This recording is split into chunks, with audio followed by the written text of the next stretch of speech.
Good evening, respected scientists, researchers, and fellow participants.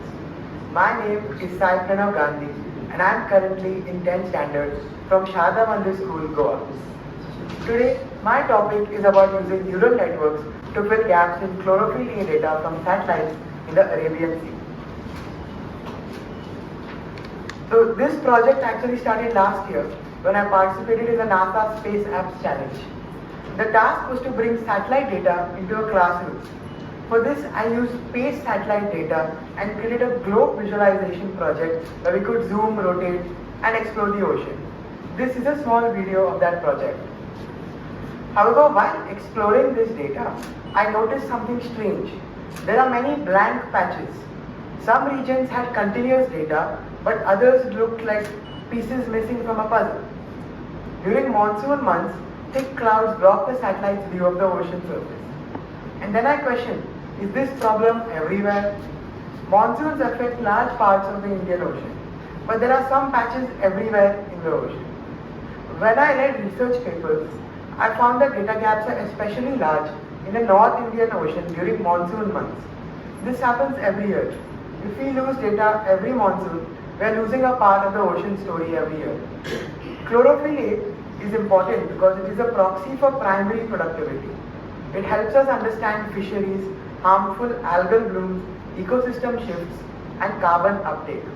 Without continuous data, models and predictions become uncertain. The traditional methods of gap filling, such as linear interpolation, polynomial curve fitting, etc., all have a common fault. They do not capture temporal features and variability. There have been several previous studies on gap filling for chlorophyll data, including neural networks, multiple imputation, statistical methods, and autoregressive methods. However, all of these studies use average data, taking 8-day composites, 1-day degree average, or monthly average data, which cannot capture subtle variations or trends and is unsuitable for analyzing highly variable phenomena. For this project, I used data from the Aqua Modis satellite and selected 9 points from a 3x3 grid in the Arabian Sea. This data exhibits substantial temporal variability and has numerous gaps in the monsoon period. For this, I created 2 neural network models, a 3-input model using data from 2 neighboring points, and a 9-input model using data from the entire grid for high accuracy predictions. This is the structure of the 9-input model. It has 4 temporal features to understand periodicity. And for spatial inputs, it uses a unique residual learning approach, wherein instead of taking the data of each location directly, the spatial mean is calculated and the deviation of each point from the spatial mean is taken as an input. Then after passing through the hidden layers, a deviation value is given as an output, which is added back onto the spatial mean to give the final corrected value. This residual learning approach allows the model to focus on subtle variations in values and to fill gaps with much greater accuracy. For the model training and validation, I split the data by 80-20 and used error metrics such as mean absolute error, root mean squared error, and mean absolute percentage error. To test the model's basic performance, I created artificial gaps of varying lengths. I performed 1000 such similar experiments and calculated MAP and RMSE for each, and this graph is the result. It is observed that the ANNs outperform all other techniques, having the lowest RMSE and MAPE error. Particularly for larger gaps, the relative accuracy is much higher. However, a simple error analysis does not give us the whole picture. RMSE and MAPE do not account for temporal periodicities or whether the original wave structure is maintained. For this, we need to turn to spectral wavelet analysis, which is an application of the Fourier transform, which represents a signal as a sum of its periodicities. You can see this example wavelet spectrum, which depicts the periodicities of a simple wave as a heat map, showing signal strengths across different regions of the wave. The example signal on the left is a 180-day simple recurring wave, and the wavelet analysis shows that this band is the only region of high value in the heat map. And now here is a comparison of all the standard gap filling methods with the neural network models across a 22-day artificial gap during a period of high variability. The region enclosed between the lines is the artificial gap. Let's compare the wavelength of the original data with those of the cubic and linear interpolation. You can see a significant difference in the wavelength. And there's a lot of gap in the periodicities in this region. And furthermore, due to the false periodicities introduced, even these regions of the wavelength are inaccurate. Whereas the ANN models perfectly replicate the gap areas and the heat maps are incredibly similar, with no significant faults. This shows that the ANN models are incomparably better than traditional methods at retaining the original structure of the data.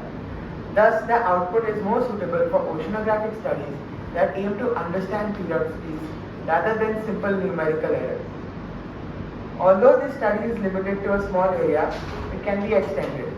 And when all line points have simultaneous cloud cover, it falls back to previous day's data. In conclusion, the ANN models have much lower RMSE and MAP and are better able to capture temporal periodicity and retain the wavelength structure compared to traditional gap filling methods. This is where my research stands up. All previous methods rely solely on statistical error.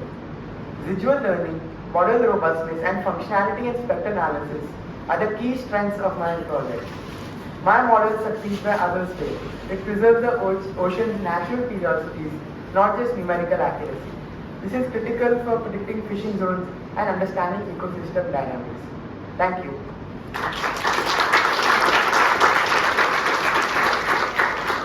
Thank you, Pranav. That's a nice presentation. Do you have a couple of questions for Pranav?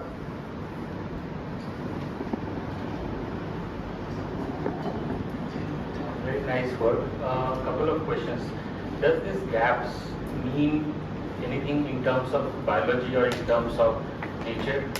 The first question. Second question is, can your model be used for prediction for future, or is there any time those gaps are actually filled and certain time it is not filled?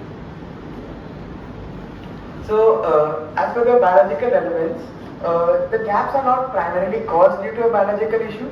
They're caused mainly due to cloud cover, which blocks the satellite readings. And as for the gap filling, the model is mainly meant for gap filling, although in some extent it is similar to prediction model, but it requires neighboring data, so it cannot be used for prediction. Since it uses data of the surrounding station, it's not very accurate prediction. As for when the gaps are filled, there's a hierarchical callback system. So depending on how much surrounding data is available. If, for example, say all the neighboring points of data are also not available, then it checks for a fallback in the closest available time frame. So it will check -7 days to +7 days. And if in that entire period there is no data, then it will take understood average of that location over a larger time period, say 1 month or 1 year. It will take an average, and it will take that average as the basis and try to estimate based on the time what the value should be on that gap. Thanks. Another thing, you have focused on the gaps, but now can you focus on the data actually you have? Because now you have over the period of almost 7-8 years, 2012 onward, and see over the period of time how this variability, and you can link it to the climate change. Just a suggestion. So the ANN model does take climate into account because it has time functions. It takes the sine and cosine transform functions of the FEC. It takes month, week of year, and sine and cosine transform day of year. So the ANN model does understand time periods.